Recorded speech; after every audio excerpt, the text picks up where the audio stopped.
It's pretty interesting because I feel like Ritu and I had like polar opposite reactions to anxious thoughts, like socially anxious thoughts. So I'll paint a bit of a picture of like how I used to view social situations. And then I do have an example that came to mind about like the first time I noticed like a shift in how I viewed social situations. So I was definitely the type of person who like every single week I strive to have a very busy schedule. And then like all of these social situations, all these gatherings, I was very focused on kind of being the center of attention in a way. Like I would kind of come into these parties and these gatherings and whatever with like basically like a checklist of things that I wanted to happen to be able to have a quote unquote good night. And a lot of these things in my head, I was kind of relying on other people to kind of give me validation, kind of similar to what Ritu was saying, where like, you know, will people think I'm funny? I was kind of like going to parties to get validation that I was funny or interesting or cool or that like people wanted to spend time with me or whatever. And so I started getting like really worked up in my head all the time about like what parties are happening. Like, am I being invited to them? Like, who's hosting these parties? Like, if I'm not invited to something, like, what's wrong with me?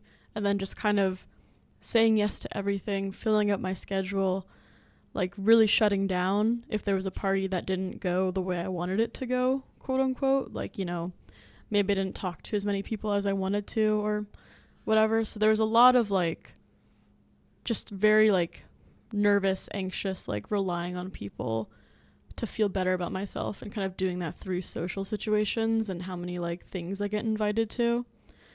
And so I think this was like definitely a long process in therapy. I think like the situation that I'm thinking of where I shifted happened like definitely over a year into counseling. And there's a lot of other stuff that kind of went into how I was able to shift. But it was like, I think a few semesters ago, right before my final exams. I had my final on Wednesday, and it was Tuesday night, and one of my friends called me, and they were like, we're going to trivia tonight. Do you want to come? And from a lower level of mental health, before I really got to understand social anxiety and learn more about it, my thoughts would have been like, oh my gosh, if I don't go to this trivia thing, like, I'm behind on socializing with my friends. Like, they're all going to have this awesome, I think it's like FOMO is kind of the word that's thrown around a lot there, like fear of missing out. Like, they're going to have this crazy awesome social event that I'm not going to be there for. I was also thinking, like, I love trivia, I love hanging out with my friends, like, we're going to have a lot of fun, whatever. And so I had, like, those thoughts in my head. But then I kind of grounded myself, and I realized, like, I have a final exam tomorrow. I have, like a class that I signed up for and I'm responsible for. Like, I have this obligation to do tomorrow. And so it was kind of, like, a cool moment where I was more willing to just like let go of all those anxious thoughts, just like let go of all of the weight I was putting on this social event and accept the fact that like I had a responsibility, and it made a lot more sense to just go home, study for my exam, get enough sleep, and be prepared tomorrow instead of going out with my friends, drinking, staying out late, and then not preparing at all for my final the next day. And so that was a cool shift where it was like a lot of just, in the past, I was so used to like following with all these thoughts in my head, like just going along with all the thoughts about going to a social situation and putting a lot of importance on it. But this time I was just like, I have a priority, like I have a responsibility, I have school. So I'm making the right decision, quote unquote. So there's a couple of points here with what you both discussed. Briefly, one point is inside, you were both initially experiencing this nervous feeling, this anxious feeling, this jittery kind of feeling inside with these insecure thoughts in your head, like, am I going to be liked? Am I going to be funny? Am I saying the right things? Like, what are other people going to think about me? But yet, how you approached it, the behaviors that actually originated from that state of mind, from that feeling, from those thoughts, were totally opposite. So your behaviors, Ellie, were to socialize more And some people might have called that being an extrovert. But for you, it was a coping mechanism, like a survival thing to survive all of these anxious thoughts. Like it was like something that metaphorically kept your head above water instead of you metaphorically, psychologically drowning. So, and for Ritu, it was more withdrawing. It was more getting quiet. It was more being in the background. Those are totally opposite behaviors, but yet they were coming from basically the same psychological experience inside, the self-doubt, the frantic kind of thinking, the me thoughts, focusing on me and how I look and how I appear, and then feeling some kind of racing heart, sweaty palms, shaky legs. And so it's really interesting. And Ritu, some people would have called you, or you might have called yourself an introvert. Mm-hmm. Yet these were coping mechanisms that you were doing. These were behaviors that you were doing in response to these the social anxiety you were experiencing. So you can't always tell what's going on with the person by their behaviors. You know, it's more asking them and understanding like what is going on with them. Ellie, you were able to, in a similar situation, as you were starting to have some of those anxious thoughts, you were able to understand it was just thought. You were able to understand more about those thoughts, that they were insecure thoughts or they were conditioned thoughts. You understood how to see beyond them and listen to innate wisdom inside.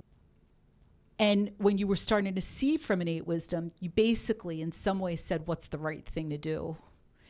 From that inner knowing, you decided to not go out. You decided to go to bed early and make your exam the next day the priority. So that's in a nutshell of more mental health that you cultivated within mental health counseling, specifically 3 principles: psychology. Am I good enough? Are they going to like me? Today on Got Your Back podcast, we're going to be talking about social anxiety. Understand you are capable of much more than you think. Hi, I'm your host, Faith Escudero, licensed mental health counselor, school psychologist, special education teacher, and elementary education teacher. Hi, I'm Ritu. I'm the junior host of the Got Your Back podcast. I've been an active client of mental health counseling, grounded in the 3 principles for around 2.5 years now. I just graduated from Northeastern University with a Bachelor's of Science in Computer Science, and I was part of a 5-year program. I'm your other junior co-host, Ellie. I've been in the 3 principles counseling for about 2 years now. I'm finishing up my 5th year of my degree at Northeastern University in computer engineering and computer science. Today, we're going to take a deeper dive of looking at social anxiety. And this is actually part 3 of our Intro to Anxiety series.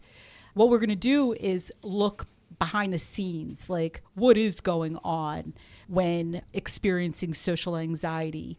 We're also going to get into simple how-to steps, applying the leading edge knowledge we'll be talking about today to navigate more consciously when experiencing social anxiety. The hosts will be talking about their experiences of social anxiety, and then with mental health counseling in 3 principles psychology, how that has changed their experience, if at all, regarding social anxiety. So let's dive in. Thoughts that are typically experienced inside when experiencing social anxiety is, am I good enough? Are they going to like me? It's a lot of thinking about what other people are thinking about yourself when you're out to an event or anywhere, basically. Yeah, I can give an example. Sometimes when I would go to parties with friends, I would kind of just sit in the back corner of the party. I really would have a lot of trouble interacting with people. I went to an event with someone, I would always let them do the talking because in my own head, I would just be very anxious about being at the event and talking with other people. I knew I was feeling anxious because my palms were very sweaty, my heart was racing, and my legs and like the rest of my body was like shaking. It just felt like I wasn't on steady ground.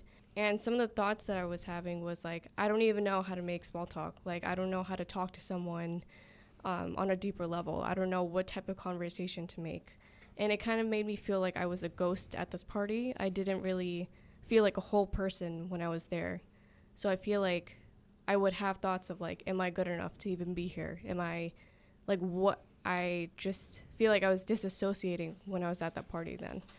I would feel this like multiple times at different parties then. So it was an ongoing internal experience for you when you would go to social events. Yeah. Mm-hmm. So since being in mental health counseling for the last 2.5 years, particularly mental health counseling and 3 principles psychology, can you talk about a time where you were at a social event where you had a totally different experience? Mm-hmm. And like, why was that?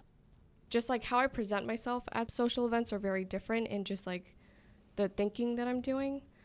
There's this one time where I went to a networking event, and I don't think I would have ever gone to one before learning the 3 principles. When I went to this event, I was like, it's just a new thing for me to try out. It's just like, it's going to be a very different experience from any other past experiences that I've had. So I feel like going into that event with a fresh, clear state of mind really helped me to like, I guess like prime myself for the event. And then when I was talking to people, I wasn't really focused on the words that were coming out. I was just like letting them come out.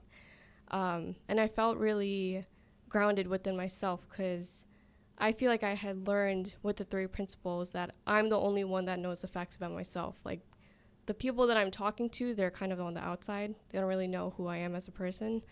And whatever I'm doing in that moment is really affected by like how grounded I am with myself, if that makes sense then.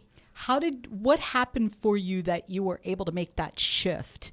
I feel like the biggest thing was knowing how to stay grounded in any moment that is happening throughout my whole life. But also another big thing was learning how to have respect for myself.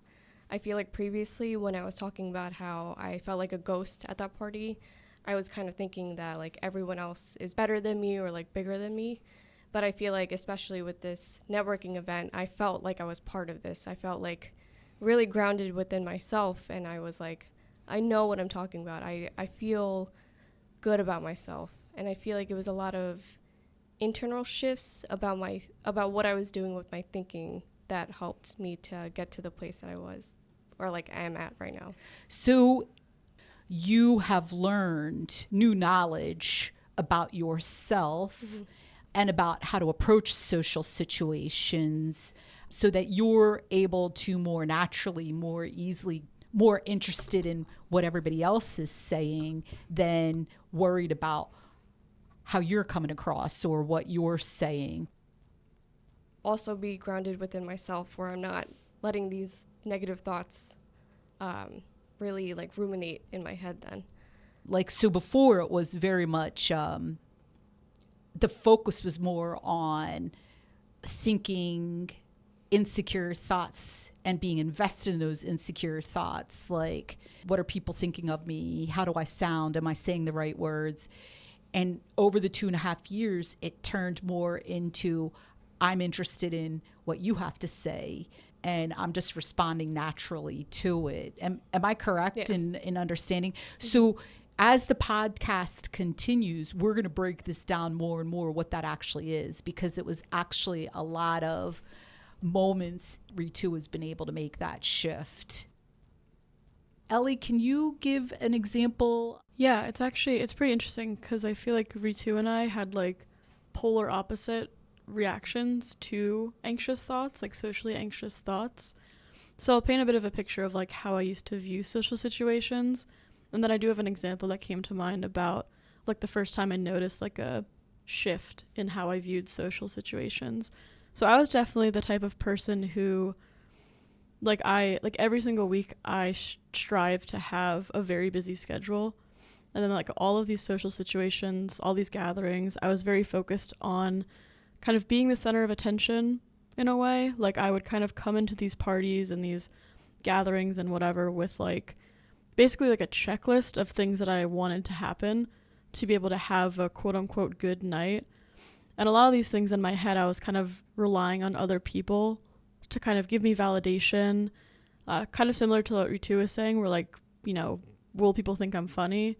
I was kind of like going to parties to get validation that I was funny or interesting or cool, or that like people wanted to spend time with me or whatever. And so I started getting like really worked up in my head all the time about like what parties are happening. Like, am I being invited to them? Like, who's hosting these parties? Like, if I'm not invited to something, like what's wrong with me? And then just kind of saying yes to everything, filling up my schedule, like really shutting down if there was a party that didn't go the way I wanted it to go, quote unquote. Like, you know, maybe I didn't talk to as many people as I wanted to or whatever. So there was a lot of like just very like nervous, anxious, like relying on people to feel better about myself, and kind of doing that through social situations and how many like things I get invited to. And so I think this is like definitely a long process in therapy. I think like the situation that I'm thinking of where I shifted happened like definitely over a year into counseling. And there's a lot of other stuff that kind of went into how I was able to shift. But it was like, I think a few semesters ago, right before my final exams. I had my final on Wednesday, and it was Tuesday night, and one of my friends called me, and they were like, we're going to trivia tonight. Do you want to come? And from a lower level of mental health, before I really got to understand social anxiety and learn more about it, my thoughts would have been like, oh my gosh, if I don't go to this trivia thing, like, I'm behind on socializing with my friends. Like, they're all going to have this awesome, I think it's like FOMO is kind of the word that's thrown around a lot there, like fear of missing out. Like, they're going to have this crazy awesome social event that I'm not going to be there for. I was also thinking, like, I love trivia, I love hanging out with my friends, like, we're going to have a lot of fun, whatever. And so I had, like, those thoughts in my head. But then I kind of grounded myself, and I realized, like, I have a final exam tomorrow. I have, like a class that I sign up for and I'm responsible for. Like, I have this obligation to do tomorrow. And so it's kind of like a cool moment where I was more willing to just like let go of all those anxious thoughts, just like let go of all of the weight I was putting on this social event, and accept the fact that like I had a responsibility, and it made a lot more sense to just go home, study for my exam, get enough sleep, and be prepared tomorrow, instead of going out with my friends, drinking, staying out late, and then not preparing at all for my final the next day. And so that was a cool shift where it was like a lot of just, in the past I was so used to like following with all these thoughts in my head, like just going along with all the thoughts about going to a social situation and putting a lot of importance on it. But this time I was just like, I have a priority, like I have a responsibility, I have school, so I'm making the right decision, quote unquote. So there's a couple of points here with what you both discussed.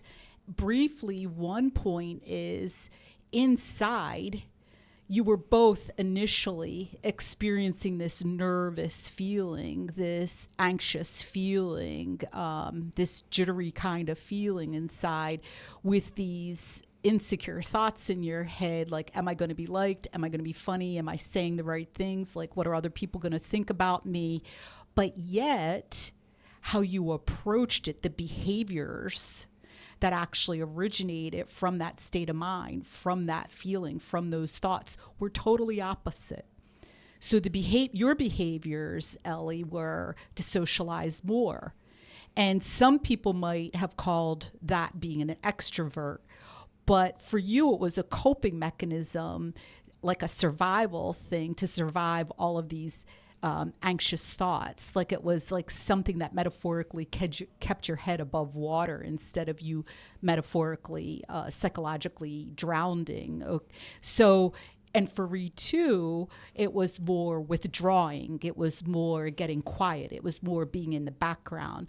Those are totally opposite behaviors, but yet they were coming from basically the same psychological experience inside, the self-doubt, the frantic kind of thinking, the me thoughts, focusing on me and how I look and how I appear, and then feeling some kind of racing heart, sweaty palms, shaky legs. And so it's really interesting. And Ritu, some people would have called you, or you might have called yourself an introvert. Mm-hmm. Yet these were coping mechanisms that you were doing. These were behaviors that you were doing in response to these the social anxiety you were experiencing. So you can't always tell what's going on with the person by their behaviors. It's more asking them and understanding like what is going on with them. Ellie, you were able to, in a similar situation, as you were starting to have some of those anxious thoughts, you were able to understand it was just thought. You were able to understand more about those thoughts, that they were insecure thoughts or they were conditioned thoughts. You understood how to see beyond them and listen to innate wisdom inside. And when you were starting to see from innate wisdom, you basically in some way said, what's the right thing to do? From that inner knowing, you decided to not go out. You decided to go to bed early and make your exam the next day the priority. So that's in a nutshell of more mental health that you cultivated within mental health counseling, specifically 3 principles, psychology, able to understand more that these are just thoughts in my head. You were able to discern and understand them more, and you were able to see beyond those. I was speaking to a person earlier today, and she would call it feeding the good wolf versus feeding the bad wolf. And you were, because you experienced new levels of mental health, new levels of consciousness from the work you did in mental health counseling, you were feeding the metaphorical good wolf, innate wisdom inside, doing the right thing, making conscious decisions, versus in the past feeding the bad wolf, which would be all the anxious thinking that you would experience. Yeah. I also felt like, just to go into like the results also, like when I do choose to go to social situations now, I feel like it comes from a much more grounded place or from innate wisdom, and so it's a lot easier for me to kind of enjoy those moments and kind of enjoy those moments with my friends more and be more present for them, because I'm not like going to it to get something out of the experience or like to fulfill a quota or a list of whatever I had made up in my head. I'm just actually just enjoying being there and connecting with my friends and just like doing it when I'm also just, mentally clear and like physically feeling well. So it's just a lot more enjoyable, I feel. One of the things we're going to talk about with thought, we're going to dig into thought, because the more we understand the power in thought inside and how it works, which is an important aspect of 3 principles psychology. Basically, when I'm saying 3 principles psychology, I'm talking about the original operating system, and that operating system is actually inside human beings. And just like inside a mobile phone or a computer, that operating system is all made of power. It's intangible, it's invisible.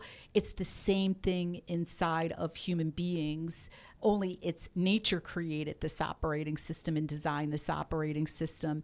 And that's the whole idea of this, the science of psychology, is understanding at greater and greater levels, what did nature create? How did nature design it? And it's 3 powers: mind, consciousness, and thought. Right now, we're just going to talk about the 3rd power, called thought.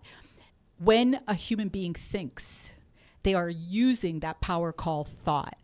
And depending on how they're using it, we can use the analogy again. They're either feeding the good wolf inside or the bad wolf inside.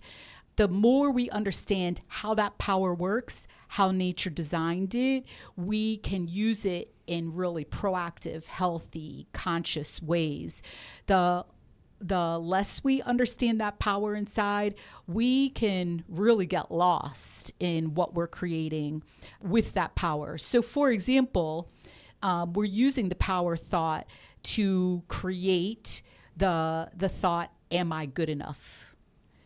That is an example of using the power thought and creating something with it. Now, when there's an anxious, insecure feeling that accompanies that idea in our head, well, that's a self-doubt thought. That's a worried thought. And the feeling is actually telling you that that thought is a subjective level of understanding. It's an opinion. It's a belief. Sometimes we're making up thoughts. They can be so out of the realm of reality-based. They can be called delusions. Sometimes you've heard people maybe talk about hallucination. These are thoughts. These are ways of using the power thought that are so outside of reality-based. But the thing is this power thought we're using, it's like a magical paintbrush inside. And whatever we're creating with it, it's temporary unless we hold on to it, unless the thinker gives it credibility and says there's some kind of value to this thought. So someone who is experiencing social anxiety and they're living at a lower level of self-awareness or mental health, what they can do is give a lot of credibility to this thought, am I good enough? And then that's when it turns into more of a thing at a party, at a social event. It's being lost in what we're creating with this power called thought. And it's really believing these thoughts and looking at the world through this invisible lens that we're creating inside. An example of when Ellie was using the power thought in a more proactive way is when she started investing her focus into what is the right thing to do in regard to being invited out to trivia the night before an exam, and I think you said a final exam. Yeah. So that also is using the power called thought, and it's creating the thought, what is the right thing to do? But the feeling behind it was a secure, grounded, clear feeling. And that's saying, oh, I'm starting to look in the direction of this power inside called innate wisdom. That's feeding, metaphorically, the good wolf. That's when you're starting to really see from your authentic self, like one's mind is much more open. They're able to see more of a wide angle lens, the situation. They're able to experience more facts and awareness. And this is the feeling behind that thought, like what is the right thing to do? That grounded, secure feeling. It's saying you're now seeing from an objective level of awareness. You're now seeing from the impersonal, neutral state. And this is the heart and soul of social anxiety, is that we're using the power called thought. We're using it with less awareness, and we're creating all these beliefs and opinions, this subjective level of awareness. I do definitely feel like one of the things that I noticed a lot in myself was just like I feel like this was a habit I had of making like a pros and cons list of going out kind of in my head, like really, really thinking.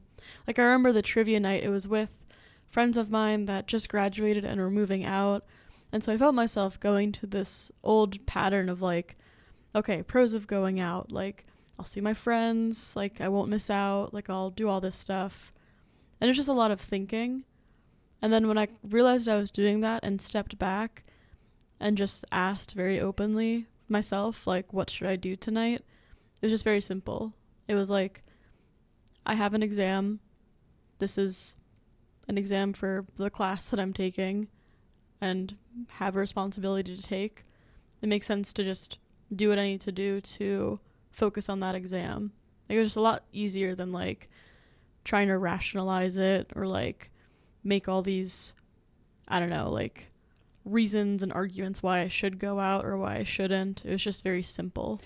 Excellent point, Ellie. So the way you got in the conditioned habit of making a decision is that pros and cons list. That is a lot of thinking. And that's actually a lot of subjective thinking, the pros and the cons list. But when you listened inside and you started seeing all the active thinking where you were doing and that busy-minded thinking, which typically comes with an insecure feeling or even that busy feeling, somehow your awareness grew, and in that moment, and you even said it, you had a realization, and that's a leap of consciousness. That's actually coming from innate wisdom inside, that realization. And it occurred to you, that leap of awareness, just simplify it and just ask what's the right thing to do. And that is using the power of thought in a much more skillful way, a much more conscious way. And now you're just, basically you have a curious state of mind. You're allowing your mind to be very open. You've kind of put that paintbrush down, the power called thought. And the answer is coming to you from innate wisdom. You're just seeing it. Oh, this is the right thing to do. And that, like, that's spot on. That's an objective level of understanding. Like you saw it, like it came through from innate wisdom. So this is one example of using the operating system more consciously inside. And so it's really understanding what you have inside, how it works, and how to use it more consciously. And the thing is human beings have all these amazing capabilities inside. And no, it's not using the brain one third of what the brain is capable of doing. It's actually learning how to use the mind more the way it was designed. And the brain and the mind are actually different entities inside of us with different capabilities inside of us. So often when we're going into a lot of that thinking, that is more using our brain. Especially when you're talking about the speed.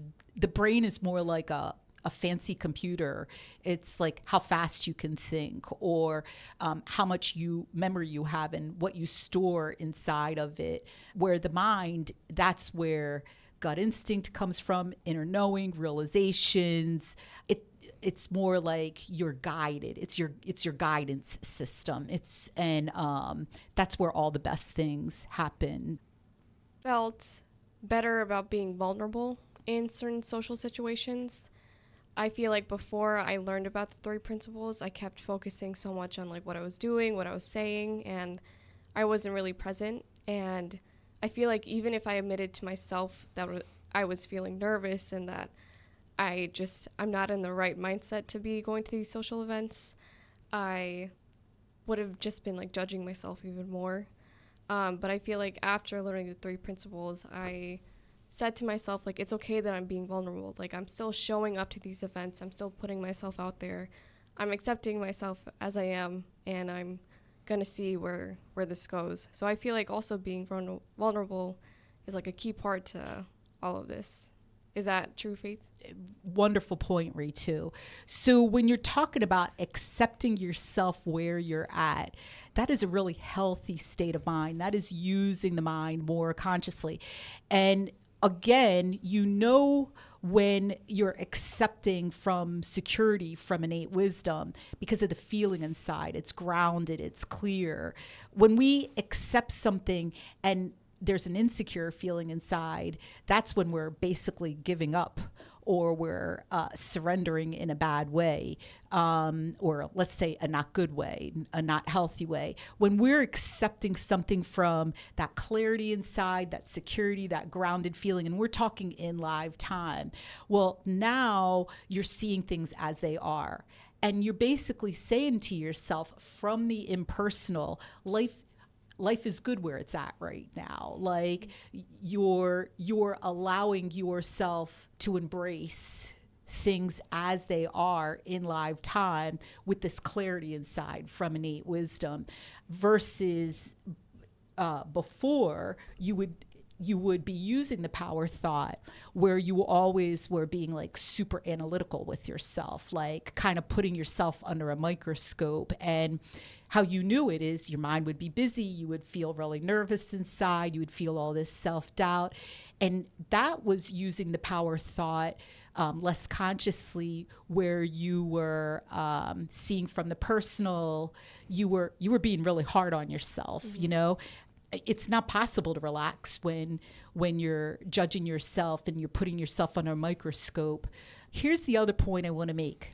We can have these anxious thoughts. We can have these self-doubt thoughts, but it's what we do in response to them that matters. Are we going to believe them? If we believe them, now we're really getting lost into what we're creating with thought. What we could be doing besides believing them is we could just be observing them, noticing them, allowing our awareness to grow about them. And this is when we have a healthier relationship with the thoughts that are going through our head. This is when we're actually just like allowing them to leave and allowing them to ground, like allowing ourselves to ground inside and allowing our head to clear out. And or we're allowing our understanding to grow in lifetime about thought or about the particular thoughts we're thinking. So the problem isn't really thinking the thoughts.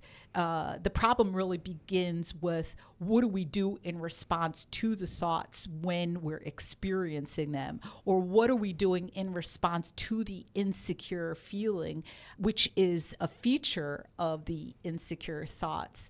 Are we listening to it? Are we, in the earlier episode, Ritu talked about sitting with a feeling. Really, that's just observing and noticing the feeling instead of trying to make the feeling go away or trying to fix the feeling from insecurity. It's allowing a receptive state of mind when in the feeling and just allowing understanding to grow about the feeling. And that's a really important feature of becoming more self-aware. Ellie pointed that out. She started listening to the pro and con list that she was making in her head about going out to trivia. She wasn't buying into them. She was observing and noticing, and all of a sudden it clicked in her head. Oh, look, like there's something simpler I can be doing. Look at all this activity I'm doing in my head. And she just was able to naturally shift, you know, instead of deciding to keep thinking the thoughts and believing the thoughts. And I call that kind of being in a fast train to nowhere. Instead, you observed and noticed what was going on inside, and your understanding started growing. You started becoming more present. Oh, like this is what I'm doing inside. And then you just naturally experienced a shift, like it clicked, like, oh, there's a better way to go about this. So that's actually called self-regulating. And that's an important thing. Every human being, it's in their best interest to learn at greater levels, and it's much simpler to learn what self-regulation is with a provider who specializes in 3 principles psychology and has a lot of knowledge. That is something that I facilitate my clients to understand at much greater levels is, okay, I'm in this state right now. Like, what steps do I take inside so I live in a better state right now? And that's called self-regulation. And we're all able to do it. We just do it less with less self-awareness or less mental health. So this is basically a really, really important psychological skill to understand at greater levels. I had a question. Is there a difference between confidence and having self-awareness then? Totally, yes. So confidence to me is a temporary state. Mm-hmm. It's like believing in yourself. Self-awareness are realizations you've experienced inside. And you can't make realizations happen. You can allow realizations to happen. You can understand at greater levels what are realizations and like how do I experience them. So confidence to me is something you can decide to do. It's a temporary state. self-awareness is something you cultivate. It's something you experience inside. And actually, the more self-awareness you cultivate, the more realizations you have about who you are, what you're capable of, how you function. You just naturally live in a more calm, resilient state. You're just more your authentic self without really trying. And that's very different than confidence. To be more resilient, to be more comfortable in your skin, that's a level of consciousness. That's a level of mental health. Confidence can wax and wane. It's more prudent. It's more wise to put the work into being more resilient. And really what it is you're becoming more mentally fit. Like, you know how a lot of people put work into becoming physically fit? Mm-hmm. So the more the conscious effort to become more mentally fit, that's cultivating more new levels of consciousness, new levels of mental health. And that is a particular way of using your mind. And it's a series of realizations over time about different things about yourself or life, psychological knowledge. And that's actually, when you experience that, if you have experienced trauma, you're healing the trauma at the source. Like, people will talk about being triggered. The thing is, it's wonderful to know when you're being triggered, but then to take the steps inside using your operating system consciously to heal what's ever at the source of that trigger, you're going to be triggered less. You're going to be more comfortable in your skin. That's very different than confidence. So an important part of reducing social anxiety consciously, like in a sustainable way, like resolving it, part of that is understanding connection more. What is connection? How to connect? And we're talking about the foundation of connection. So connection is actually the opposite of being anxious or social anxiety. So someone who's experiencing a lot of social anxiety, it's just in live time, it's going to be tough for them to connect because they're two opposite ways of using the operating system inside. So connection is you are putting down the power thought. You're doing a lot more listening, and we're going to actually do an exercise to practice that. When I'm talking about listening, yes, we will use our biological equipment to listen, but I'm talking about a different kind of listening called psychological listening. And psychological listening is when we put down our power called thought. We're just allowing a receptive state of mind. We're just observing and noticing. And that is a capability we're able to do naturally, but it's understanding it at greater levels, what it is that we're able to do it, and then experiencing realizations about it. A person is just able to more naturally, more simply, logically listen in live time. So the bottom line is there's live time, there's the now. And in the now, you basically have two choices. I'm going to the prime level here, the very basic level. You basically have two choices inside in live time, and that is either to think, that's picking up your power called thought and starting to make up stuff with it, or that is to psychologically listen, to observe and notice, to leave that power thought metaphorically on the table, or we're calling it a magical paintbrush, leaving it in the cup, where all the paintbrushes are stored. That's merely observing and noticing it. That's being present. That's allowing one's awareness to grow. And that's more where we can start to connect with people when we get really curious what they're saying, or we're much more present, our head's more clear. That's where connection originates from innate wisdom inside. It's a feeling. It's a state of mind. It's a way of being.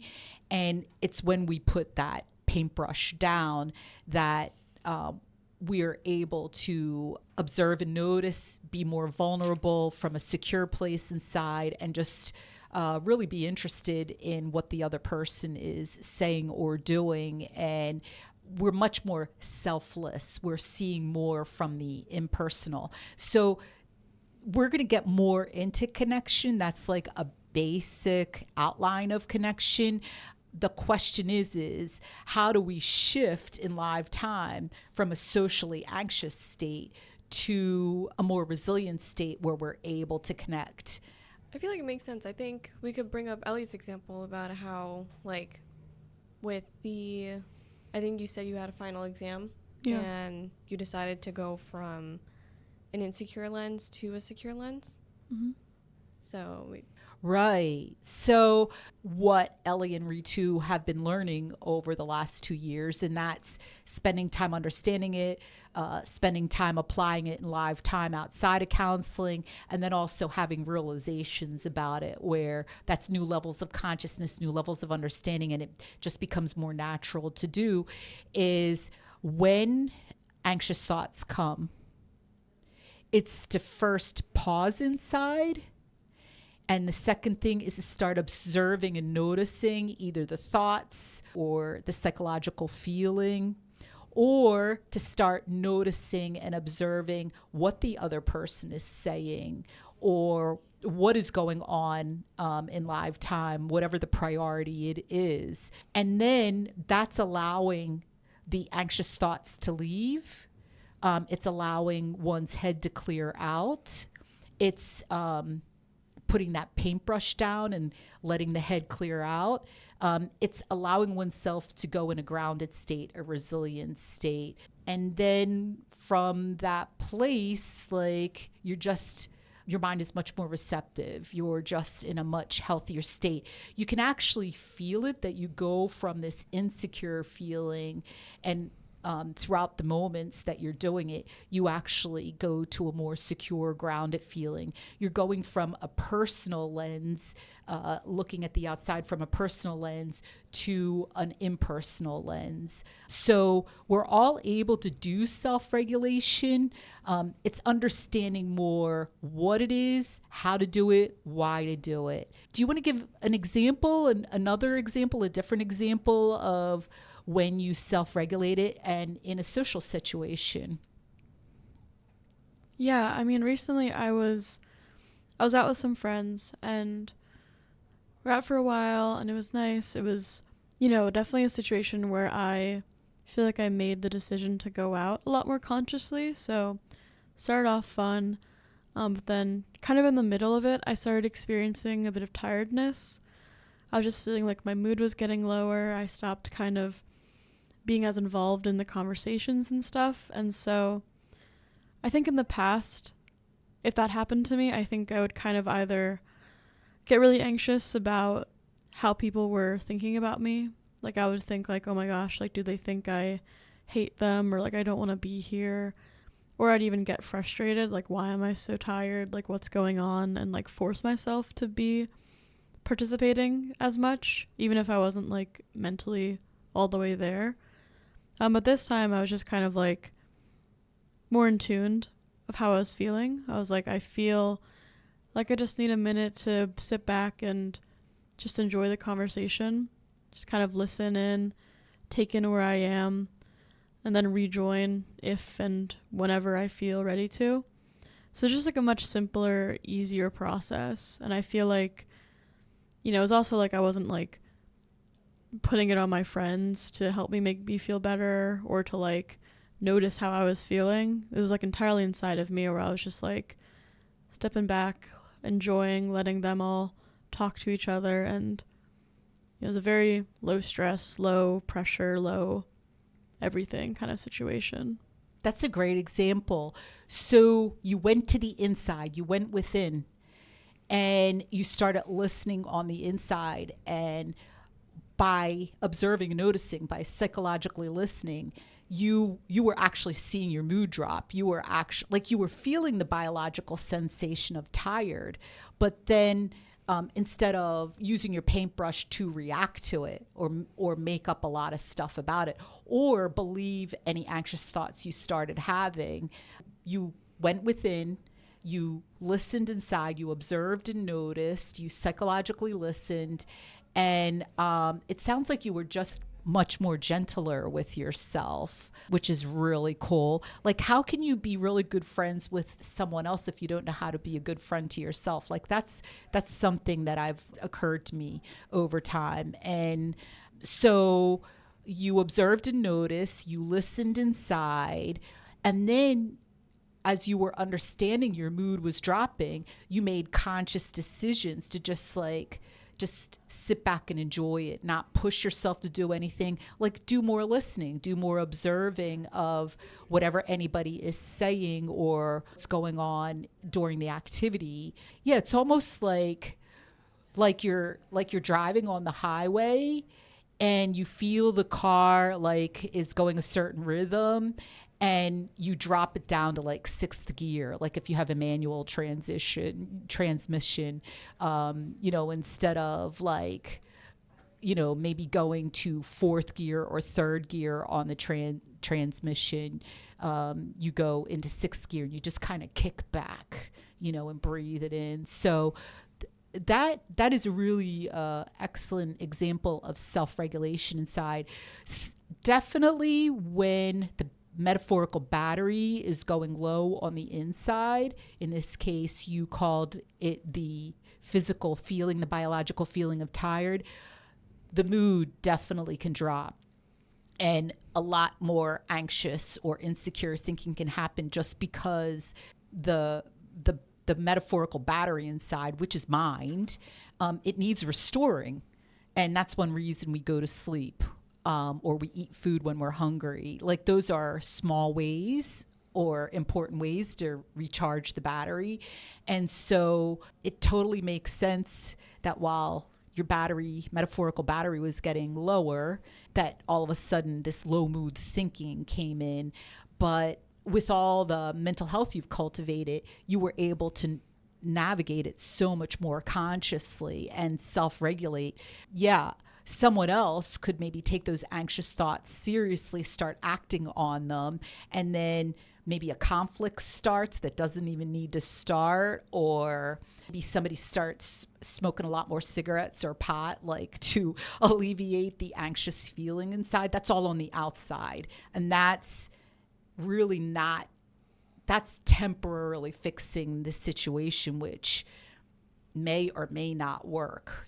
Going inside and, self-regulating and using your operating system more consciously, that is sustainably resolving what is currently happening inside. I thought it might be a good idea, like we've been talking about psychological listening, but I thought it might be a really good idea that we actually practice psychological listening, give an opportunity to our listeners to actually experience what psychological listening is. Yeah, I know it was a big thing to do when I was first starting counseling and at the beginning of appointments specifically, because where I was at, like, I kind of was carrying around a lot of thoughts all the time.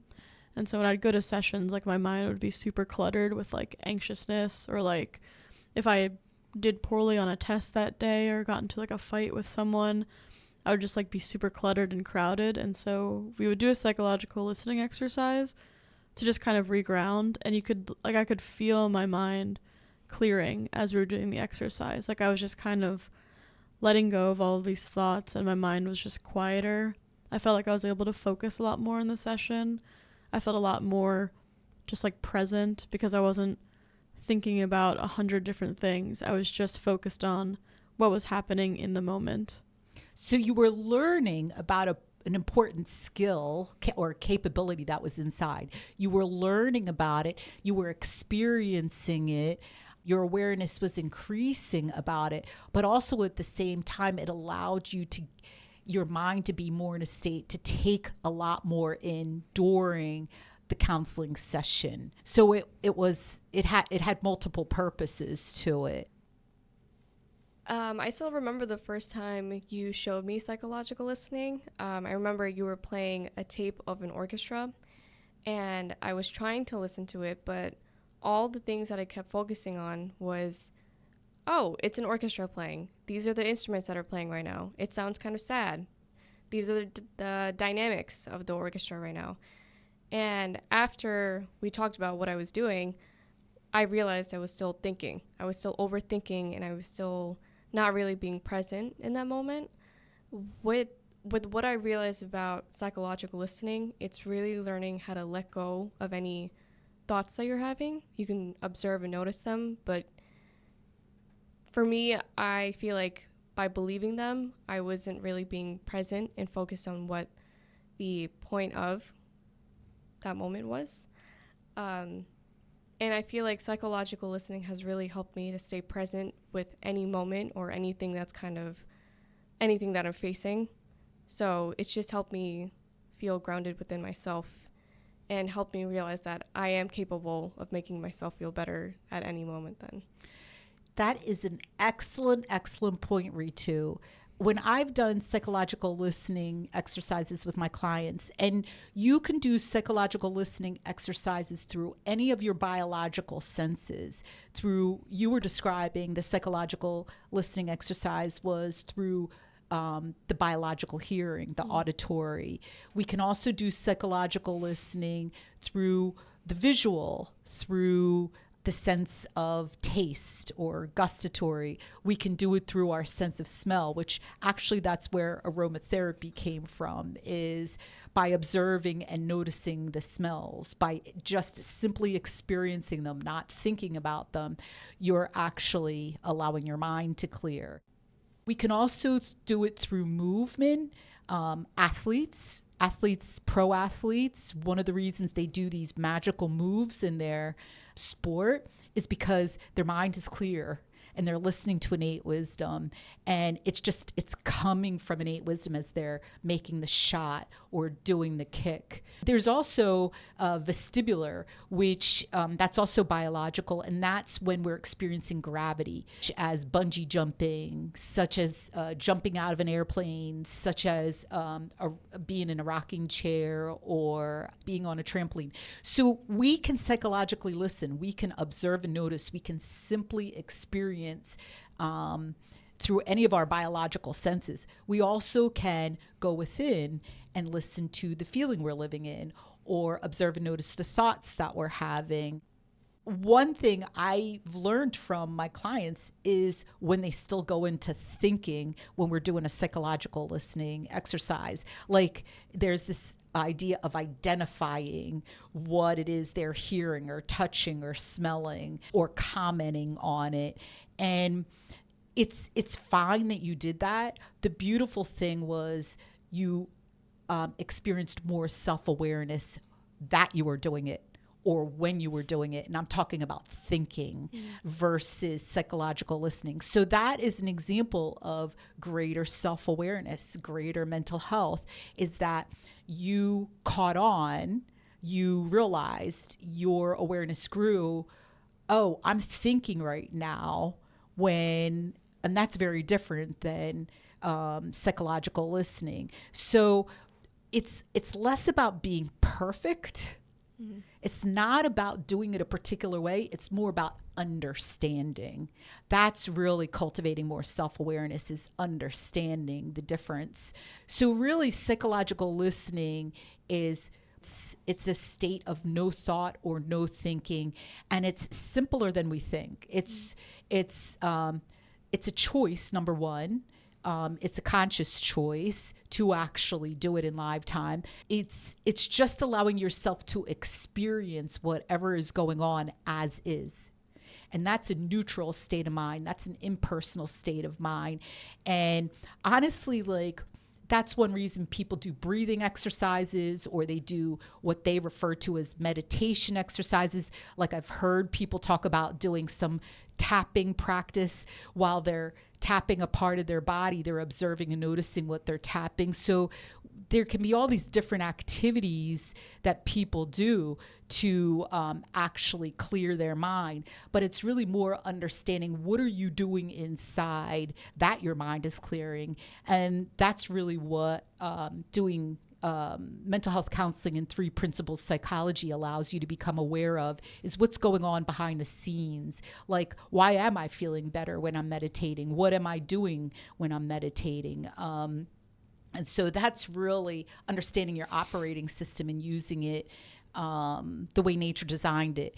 So, one of the things it is in people's best interest is to get better and better at psychological listening through biological hearing, because a lot of conversation happens through biological hearing. So to be able to observe and notice, to just experience, just to receive what another person is saying, that is where the connection in live time with the other person, whether they're your boss, whether they're your child, whether it's your boyfriend or your girlfriend, or your spouse, that's in those moments, that's where the connection just really grows.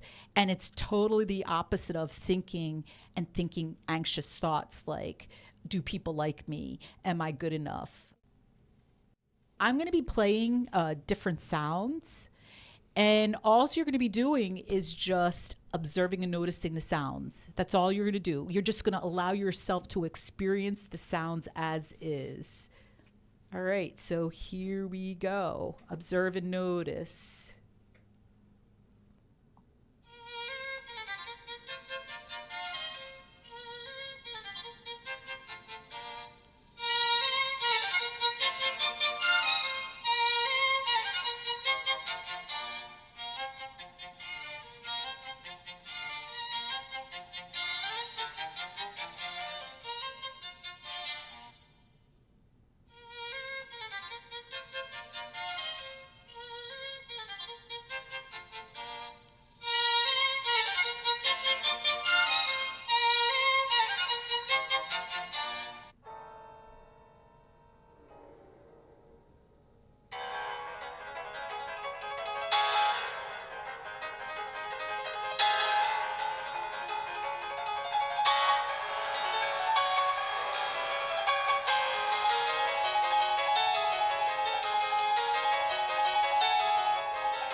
Ritu, Ellie, do you feel any different inside right now than before the exercise? I definitely feel a lot more lighter inside. I don't feel so much like tension in my chest, and like I feel like I noticed parts of myself that were feeling tense before, and now I feel a lot more like grounded within myself then. Yeah. Ellie, do you feel any different at all? Yeah, I definitely feel a lot quieter inside. Just like a lot more grounded and calm and present. When we're psychologically listening, that is our ultimate reset button. That is, for some of us that haven't learned about our operating system or cultivated more mental health, our natural reset button could be anxiety. It could be anger. There's so many, for some people it's been sadness, or just a lot of busy-minded thinking. And so those are reset buttons inside of human beings that have innocently developed habits with the way they've come to use their operating system. And that's actually living at a lower level of consciousness or a lower level of mental health. To understand psychological listening, to allow it more in live time in any situation, even say your boss is like yelling at you, you are still able to choose with your free will to psychologically listen in live time. And what's going to happen is you're going to stay really grounded and resilient, and you're going to realize something that's really important. I have no idea what you're going to realize. That's the power of innate wisdom. But it's going to inform you this new piece of psychological awareness, objective level of understanding, facts, whether might be like why your boss is screaming at you, or it could be some solution to some problem at work or something else in your life. Could be something you understand about yourself at new levels. To really connect with another human being, it does take a quieter mind and that connection to come through from innate wisdom. It's really being interested in what they're saying. It's really being curious about what is their point. Yeah, so that's kind of a beginning place to start. We're wrapping up today's session.